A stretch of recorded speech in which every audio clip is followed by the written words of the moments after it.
Ooh.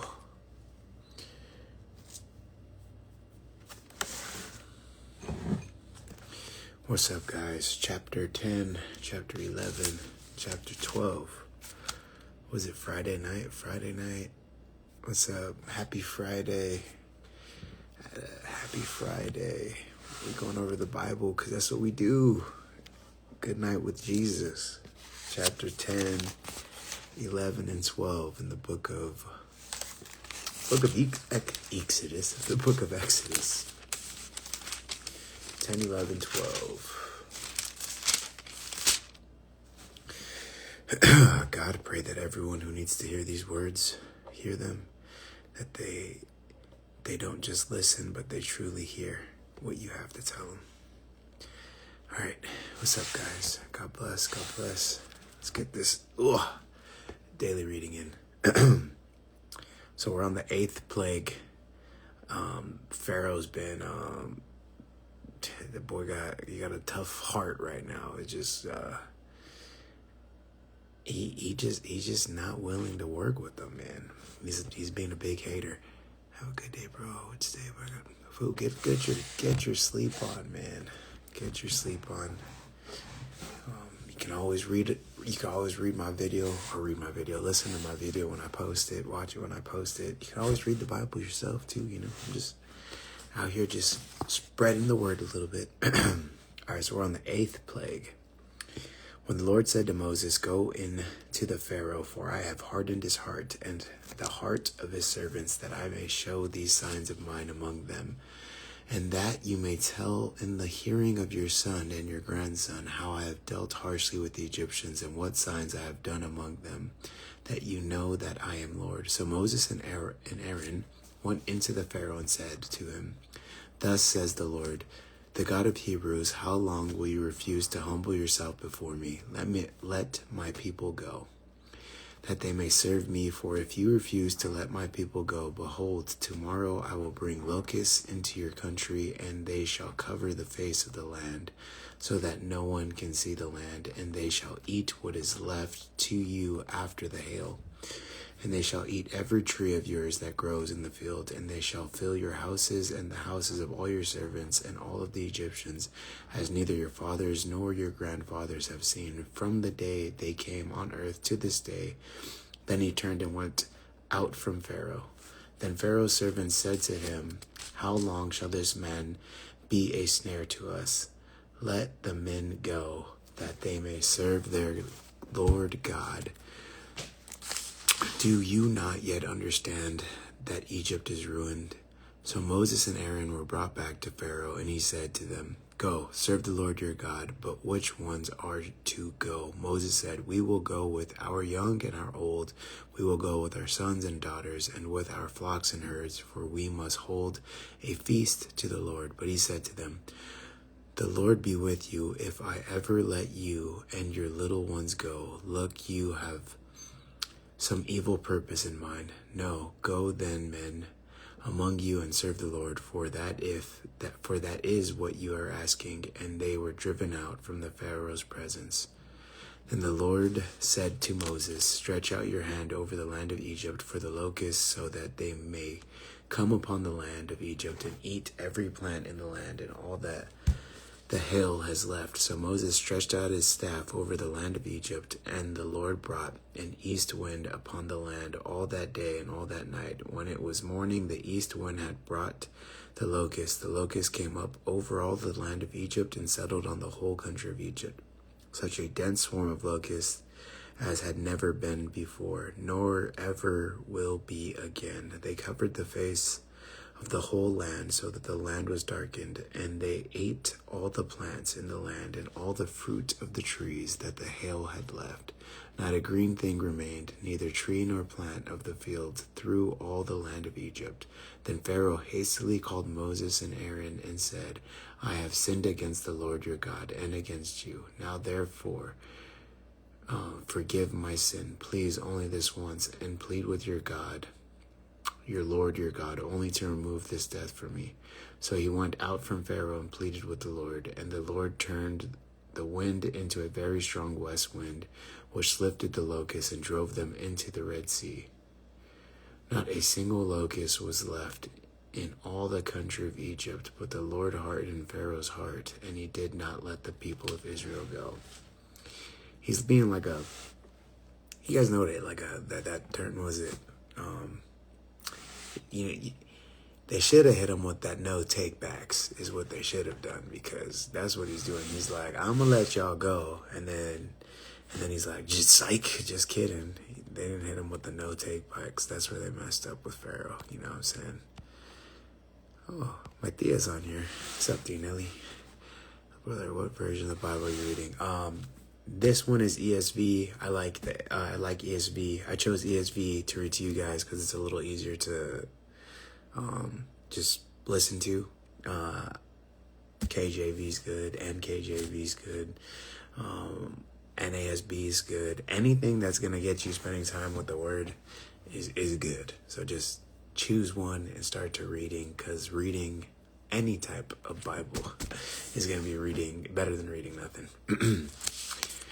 Then the Lord said to Moses, stretch out your hand toward heaven, that there may be darkness over the land of Egypt, a darkness to be felt. So Moses stretched out his hand toward heaven, and there was pitch darkness in all the land of Egypt 3 days. They did not see one another, nor did anyone rise from his place for 3 days, but all the people of Israel had light where they lived. Then Pharaoh called Moses and said, go serve the Lord, your little ones also may go with you. Only let your flocks and your herds remain behind. But Moses said, you must also let us have sacrifices and burnt offerings, that we may sacrifice to the Lord our God. Our livestock also must go with us. Not a hoof shall be left behind, for we must take of them to serve the Lord our God. And we do not know with what we must serve the Lord until we arrive there. But the Lord hardened Pharaoh's heart, and he would not let them go. Then Pharaoh said to him, get away from me. Take care never to see my face again, for on this day you see my face, you shall die. Moses said, as you say, I will not see your face again. You know what's interesting about the darkness, right? Because Egypt has Ra, and that's like their main deity, and he's the sun god. And so the God of Israel just kind of was like, this your God? This the sun god? Psych? So, the Pharaoh's been saying psych this whole time. So God said psych to the Pharaoh and was like, your God ain't nothing. And he turned off the lights, but kept the light on only the places where the Israelites were. So God was just kind of flexing on them, to be honest. All right, so now we're on chapter 11. We got chapter 12. And that'll be it for today. But this one's a little bit of a doozy. It's hard for people to read. And a lot of people think that God is kind of messed up for doing it, but I'll kind of explain my thoughts on it as we go through. The Lord said to Moses, yet one plague more I will bring upon Pharaoh and upon Egypt. Afterward, he will let you go from here. When he lets you go, he will drive you away completely. Speak now in the hearing of the people, that they ask every man of his neighbor and every woman of her neighbor for silver and gold jewelry. And the Lord gave the people favor in the sight of the Egyptians. Moreover, the man Moses was very great in the land of Egypt, in the sight of Pharaoh's servants and in the sight of the people. So Moses said, thus says the Lord, about midnight I will go out in the midst of Egypt, and every firstborn in the land of Egypt shall die, from the firstborn of the Pharaoh who sits on his throne, even to the firstborn of the slave girl who is behind the handmill, and all the firstborn of the cattle. There shall be great cry throughout all the land of Egypt, such as there has never been, nor ever will be again. But not a dog shall growl against any of the people of Israel, either man or beast, that you may know that the Lord makes a distinction between Egypt and Israel.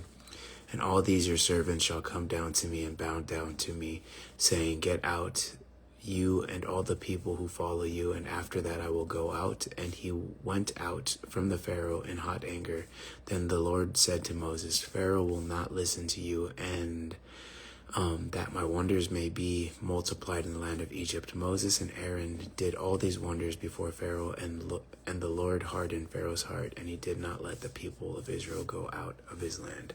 So, hey, what's up, Ivan Kwache? Shout out to Ivan Kwache. He taught me everything I know about fighting.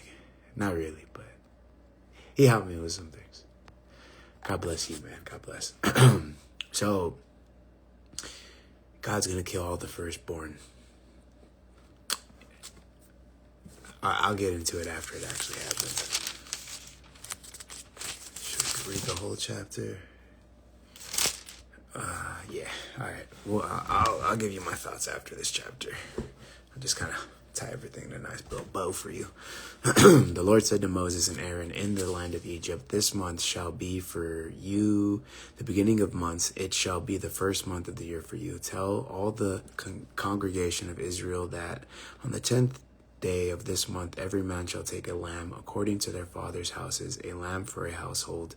And if the household is too small for a lamb, then he and his nearest neighbor shall take according to the numbers of persons, according to what each can eat. You shall make your count for the lamb. Your lamb shall be without blemish, a male, a year old.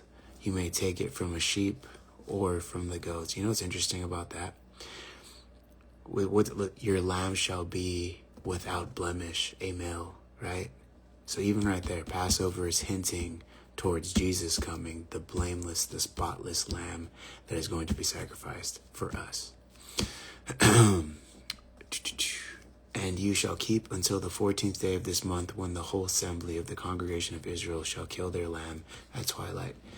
Then they shall take some of the blood and put it on the two doorposts and the lintel of the houses in which they eat it. They shall eat the flesh that night, roasted on the fire with unleavened bread and bitter herbs. They shall eat it. Do not eat any of it raw or boiled in water, but roasted, its head with its legs and inner parts. And you shall let none of it remain until the morning. Anything that remains until the morning you shall burn. In the manner you shall eat it, with your belt fastened, your sandals on your feet, and your staff in your hand, and you shall eat it in haste. It is the Lord's Passover, for I will pass through the land of Egypt that night, and I will strike all the firstborn in the land of Egypt, both men and beasts, and on all the gods of Egypt I will execute judgments. I am the Lord. The blood shall be a sign for you on the house where you are, and when I see the blood, I will pass over you, and no plague will befall you to destroy you when I strike the land of Egypt. So that's where Passover is coming from, right?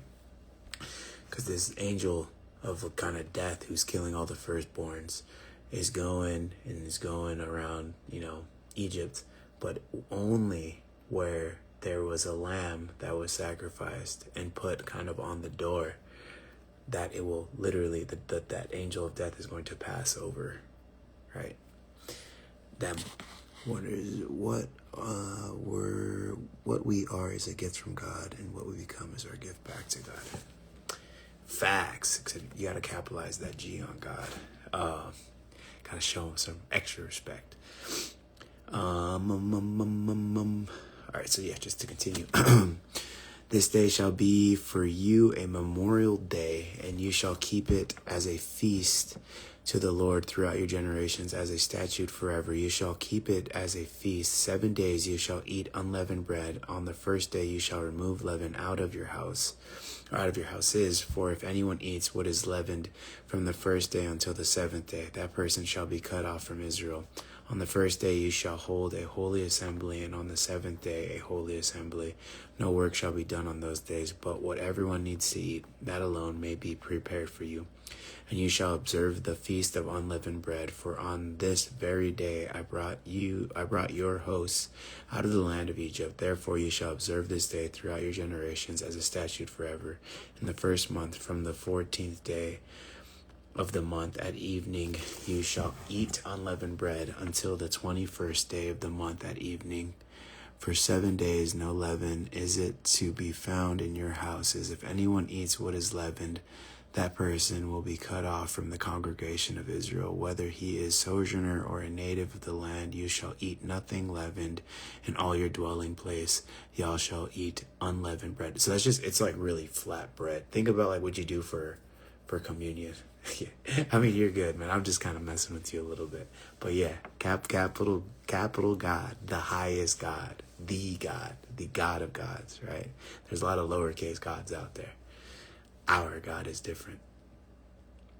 Then Moses called all the elders of Israel and said to them, "Go and select lambs for yourselves according to your clans and kill the Passover lamb. Take a bunch of hyssop and dip it in the blood that is in the basin, and touch the lintel and the 2 doorposts with the blood that is in the basin. None of you shall go out of the door of his house until the morning, for the Lord will pass through to strike the Egyptians, and when he sees the blood of the lintel and one of the 2 doorposts, the Lord will pass over the door and will not allow the destroyer to enter your house to strike you. You shall observe this rite as a statute for you and for your sons forever. And when you come to the land of the Lord that will give you, as he has promised, you shall keep the service. And when your children says to you, 'What do you mean by this service?' y'all shall say, 'It is the sacrifice of the Lord's Passover, for he has passed over the houses of the people of Israel in Egypt when he struck the Egyptians but spared our houses.' And the people bowed their heads and worshipped. Then the people of Israel went and did so as the Lord had commanded Moses and Aaron, so they did." So now we're on that last little bit. Couple more verses. And at the midnight the Lord struck down all the firstborn in the land of Egypt, from the firstborn of Pharaoh who sat on his throne to the firstborn of the captive who was in the dungeon, all the firstborn of the livestock. And Pharaoh rose up in the night, and he and all his servants and all the Egyptians, and there was a great cry in Egypt, for there was not a house where someone was not dead. Then he summoned Moses and Aaron by night and said, "Up, go out from among my people, both you and the people of Israel, and go serve the Lord as you have said. Take your flocks and your herds as you have said, and be gone and bless also." The Egyptians were urgent with the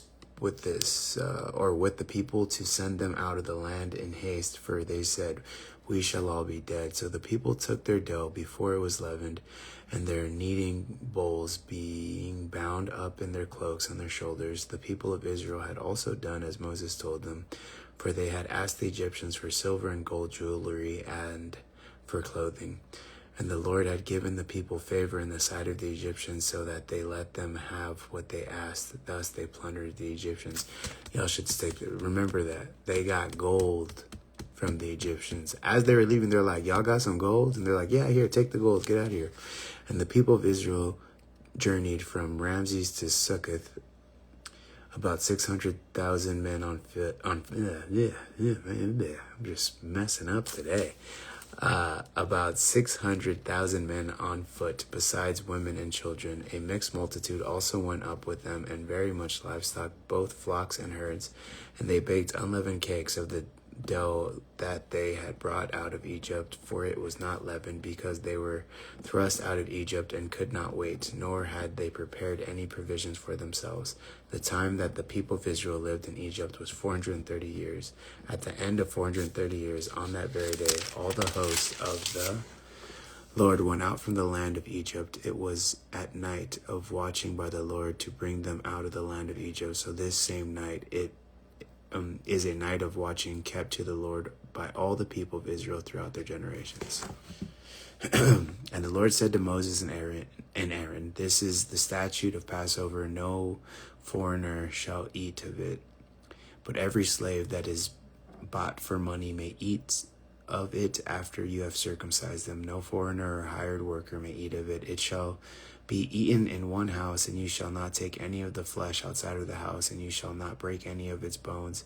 All the congregation of Israel shall keep it. If a stranger shall sojourn with you and would keep the Passover to the Lord, let all his males be circumcised, then he may come near and keep it. He shall be a native of the land, but no uncircumcised person shall eat of it. There shall be one law for the native and for that stranger who sojourns among you." All the people of Israel did just as the Lord commanded Moses and Aaron, and on that very day the Lord brought the people of Israel out of the land of Egypt by their hosts. So those are those 3 chapters today. We got 13, 14, and 15 tomorrow. Solid 3 chapters a day. But just to get into that real quick, a lot of people have a hard time with God killing the firstborn, but you got to think of it from God's perspective, right? God is the creator of life. So first off, he's just like, he almost like can't kill, like he just kind of calls souls home first and foremost. But and then there's another layer of that, right? Because he's kind of held to a different authority because he is the authority. Like I have no right to kill anyone. So if I kill someone, it's kind of a problem. But if you're the creator of all things, you can kind of do what you want. But not only that, you got to think what he did to those children was actually something very kind in the long run. Oh, what do you mean very kind, right? Those children were innocent, right? Because they're the firstborn children. They're children, so they're at this time in their life, they're innocent. God is something that you have to choose. And those kids haven't decided to not choose God yet. So by kind of calling them home now, he preserves them because he calls them home before they choose to live like their fathers and go against Israel.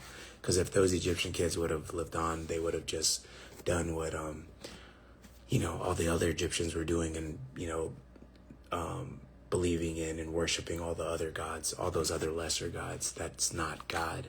So every single one of those kids would have went on and been forsaken because they wouldn't have had God be their God. So there would have been no way for them to get to paradise. There would have been no way for them to do any of that. So God kind of allowed them, by taking them when they were young, to kind of guarantee that they're going to spend eternity with him and be saved. So, that's the way that I think about it. I got told that a while ago. And, that's it. To me, it makes a lot of sense. A lot of people will still fight you on it. But, he's really, not only is the one who makes the rules, so really he can do whatever he wants. And he's a loving God. So that's like, when they're like, no, he's not loving, he did this, he did that, he did this, but everything he does is for a reason, and it's for a good reason, and he's trying to do right and he's just and loving and good, and he's always just, loving, and good, no matter what you think he's doing. Even if we don't understand, we can believe, we have the faith that it's for just reasons, because he's a loving God.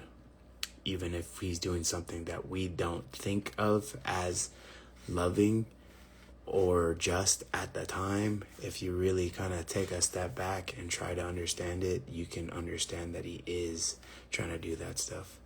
And like, even if you don't though, even if you can't understand it, that doesn't mean that he's not just and loving still.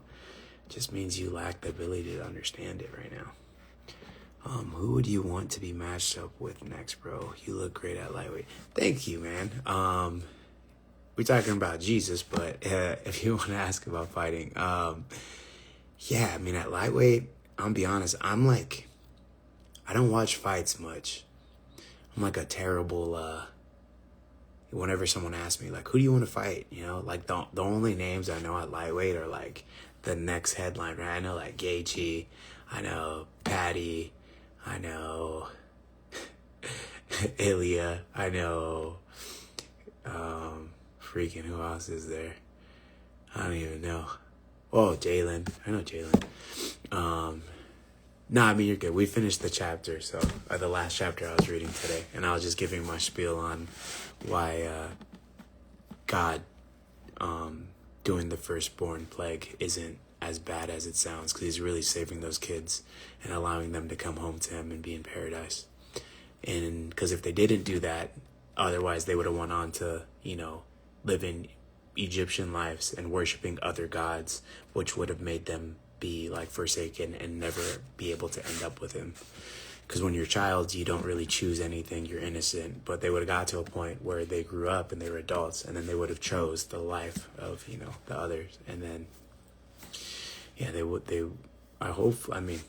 for the most part, I mean, maybe some would have been like, nah, man, I'm going to go worship this God over here who's doing all these crazy plagues and stuff like that. This guy's the real deal, but you don't know for sure. But by doing it when they were young or a child and they still have the innocence, he kind of is like allowing them to go into paradise with him without being, before they could choose otherwise.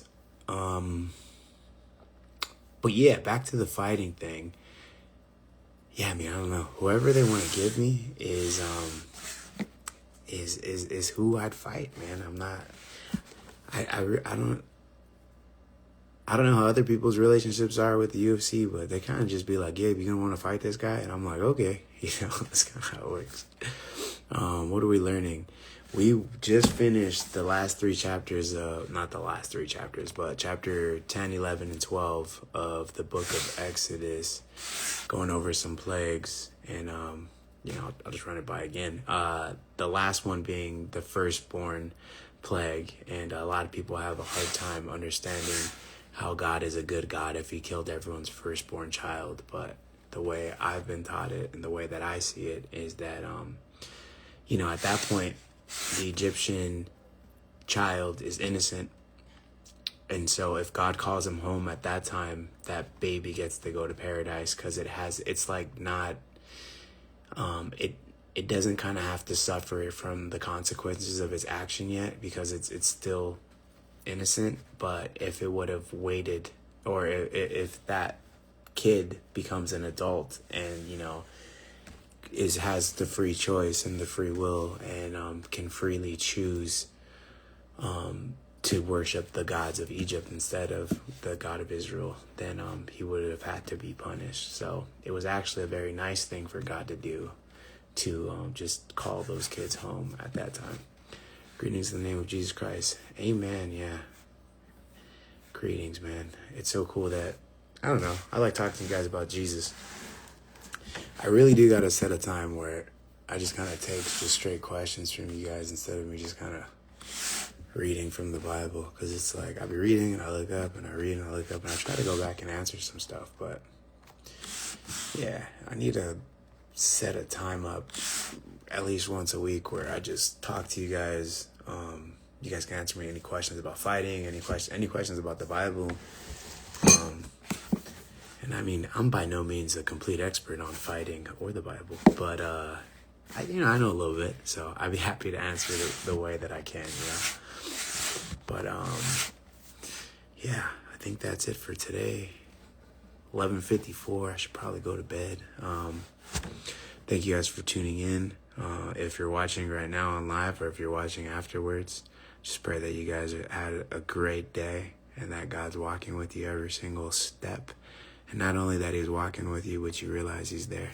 Turn to him. Have peace at all times, because that's what he's there for. You shouldn't have an anxiety. You shouldn't have any fear. Walk with complete boldness and confidence everywhere you go, because God is with you. You know what I mean? All right. God bless.